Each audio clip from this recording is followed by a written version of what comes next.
ಮುತ್ತರಾಜು ವರದಿ ಜಾರಿ ಆಗ್ಬೇಕಂತೇಳಿ ಸಾಕಷ್ಟು ಸಮಾಜದ ಮುಖಂಡರು ಸಮಾಜದ ವತಿಯಿಂದ ಒತ್ತಾಯ ಮಾಡ್ತಾ ಇದ್ದಾರೆ ಸರ್ಕಾರ. ಅಲ್ಲ, ಒತ್ತಾಯ ಇದೆ ಇಲ್ಲಂತಿಲ್ಲ. ನಾವು ಕೂಡ ಈಗಾಗಲೇ ಅದ್ರ ಬಗ್ಗೆ ಸಾಕಷ್ಟು ಹೇಳಿಕೆಯನ್ನು ಕೊಟ್ಟಿದ್ದೇವೆ. ಒಂದು ಕಡೆ ಕೆಲವರು ಬೇಡ ಅಂತಾರೆ, ಕೆಲವರು ಬೇಕಂತಾರೆ, ಬೇಡ ಅಂತಾರೆ. ಅದು ಗೊಂದಲದಲ್ಲಿದೆ. ನಮ್ಮ ಸಜೆಷನು ಅದು ಸರಿಪಡಿಸಿ ಜಾರಿ ಮಾಡಿದ್ರೆ ಒಳ್ಳೆಯದು, ಪಕ್ಷಕ್ಕೆ ಒಳ್ಳೆಯದು, ನಮಗೂ ಒಳ್ಳೇದು ಅಂತ ಹೇಳಿದ್ದೀವಿ. ಅವ್ರದ್ದೇನು ಸಮಸ್ಯೆ ಇದೆ ಕೇಳಬೇಕು ಫಸ್ಟು. ಏನು ನಿಮ್ಮ ಸಮಸ್ಯೆ ಅನ್ನೋದು ಕೇಳಿ ಅದಕ್ಕೆ ಪರಿಹಾರ ಮಾಡಿ ಮತ್ತೊಂದು ಸಾರಿ ಸದನ್ನಲ್ಲಿ ಅದನ್ನು ಚರ್ಚೆ ಮಾಡಿ ಜಾರಿ ಮಾಡಿದ್ರೆ ಎಲ್ಲರಿಗೂ ಸೇಫ್ ಇರ್ತಾರೆ. ಎಲ್ಲರೂ ಒಂದು ಒಳ್ಳೆಯ ಬಾಂಧವ್ಯ ಇರ್ತಾರೆ. ಇಲ್ಲಾಂದರೆ ಈಗ ನಮ್ಮದು ಕಡಿಮೆ ಆಯಿತು, ನಿಮ್ದು ಹೆಚ್ಚಾಯಿತು, ನಿಮಗೇನೋ ಲಾಭ, ನಮಗೆ ನಷ್ಟ ಅನ್ನೋದು ಇದು ಚರ್ಚೆ ಇದೆ.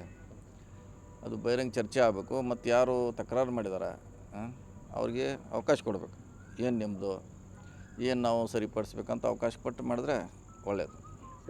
ಬರೀ ವಿರೋಧ ಮಾಡೋದಕ್ಕಿಂತ ಏನು ಸಮಸ್ಯೆ ಅದ ನಾವು ಅದನ್ನ ಹೇಳಿ ಈಗಾಗಲೇ ಒಂದು 10 ಸಲ ಹೇಳಿದ್ದೀನಿ. ನಿಮ್ಮ ಸಮಸ್ಯೆನೇ ಹೇಳಿ, ಅದೇನು ದೊಡ್ಡದು ಚೇಂಜ್ ಮಾಡದೇ ಇರುವಂಥ ಏನು ವಿಷಯ ಅಲ್ಲ.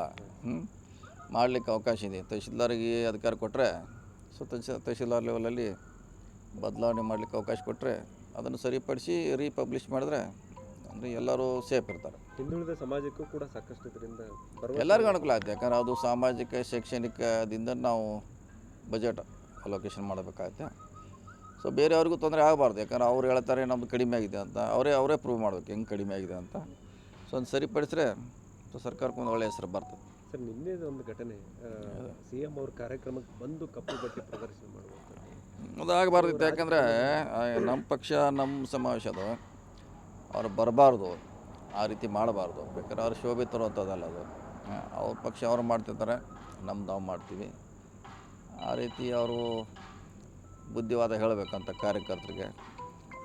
ಅವ್ರು ಮಾಡ್ಲಿಕ್ಕೆ ಬೇರೆ ವೇದಿಕೆ ಸಾಕಷ್ಟು ಇದೆ, ಅಲ್ಲಿ ಮಾಡ್ಬೋದು, ಪತ್ರಿಕೆ ಹೇಳಿಕೆ ಕೊಡ್ಬೋದು. ಆದರೆ ಒಂದು ಸಮಾವೇಶದಲ್ಲಿ ಬಂದು ಹೇಳೋದು ಅದು ಸರಿಯಾದ ರೀತಿ ಅಲ್ಲ. ಅಂಥ ಸಮಾವೇಶಕ್ಕೆ ನುಗ್ಗುವಂಥದ್ದು ಒಂದು ಕಡೆ ಆದರೆ ಅದನ್ನು ಶಾಸಕರು, ರಾಜ್ಯಸಭಾ ಸದಸ್ಯರು ಅದನ್ನು ಸಪೋರ್ಟ್ ಮಾಡ್ತಾ ಇರುವಂಥದ್ದು.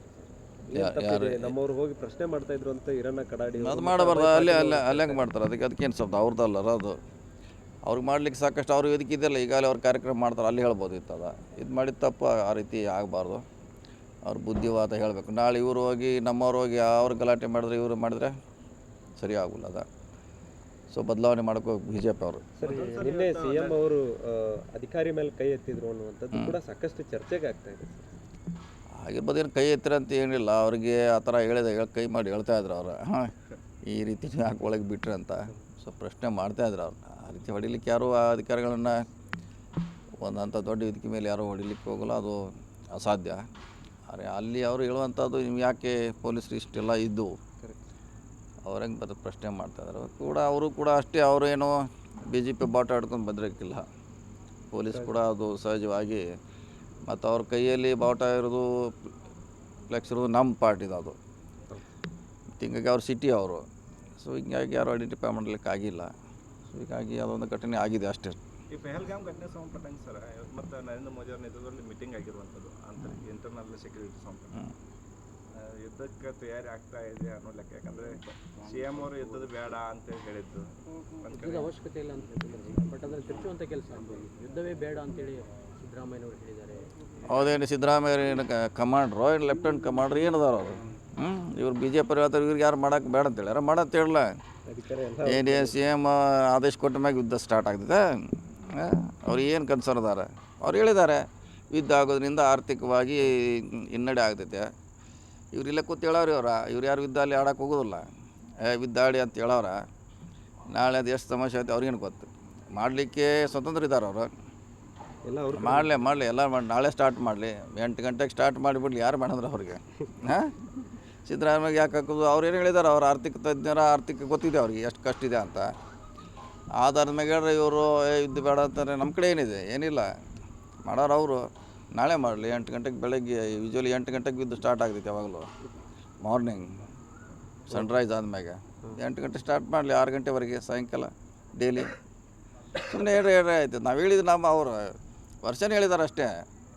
ನಮ್ಮ ಕೈಗೇನೂ ಇಲ್ಲ. ಯುದ್ಧ ಪ್ರಾರಂಭ ಮಾಡಲಿಕ್ಕೆ ನಮ್ಮ ಕಡೆ ಇಲ್ಲ, ಬಂದ್ ಮಾಡಲಿಕ್ಕೆ ಹೋಗ್ಬೇಕಾದ್ರೆ ಅನ್ನುವಂಥದ್ದನ್ನು ಮೀಡಿಯಾಗಳಲ್ಲಿ ಹೇರೋ ಆಗ್ತಿದ್ದಾರೆ. ಅವ್ರು ಹೇಳ್ಯಾರ, ಯುದ್ಧ ಬೇಡ ಅಂತ ಹೇಳ್ಯಾರ. ಅವರು ಲೆಕ್ಕ ಅಂಶಿ ನಷ್ಟ ಆಗ್ತಂತ ಆ ದೃಷ್ಟಿಯಿಂದ ಹೇಳ್ಯಾರ. ಅವಶ್ಯ ಬಿದ್ದರೆ ಮಾಡ್ಬೋದು. ನಮ್ಮ ಕೈಲಿ ಏನು ಇಲ್ಲೇ ಇಲ್ಲ, ನಮ್ದು ಏನು ಕೇಳ್ತಾರೆ, ಕೇಳೋಂಥದ್ದು ಏನಿದೆ, ನಾಳಿಂದ ಸ್ಟಾರ್ಟ್ ಮಾಡಿಬಿಡ್ಲಿ.